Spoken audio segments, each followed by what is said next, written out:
Well, we're joined now by the MP, Mark Reckless, who sits on the Home Affairs Select Committee. And Mr Reckless, you've been over to France to see the problem for yourself. But as we've heard, things are at boiling point. We seem to have a sort of diplomatic deadlock. The authorities really want to see the Prime Minister visit.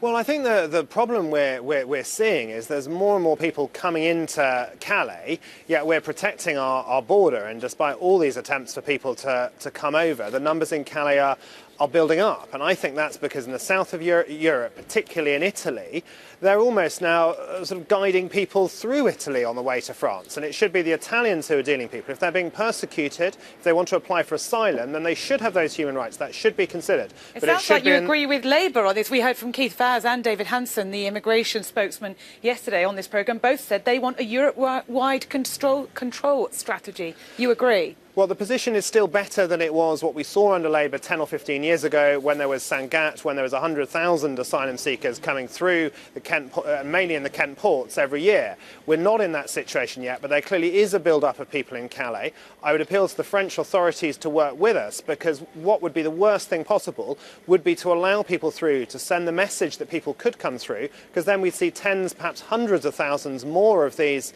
really very often desperate people descending on Calais. You say things are better under your government, but we saw today 3 people, illegal immigrants, found in Kent. People now scared to travel through France in case they are targeted. Things are getting worse, not better.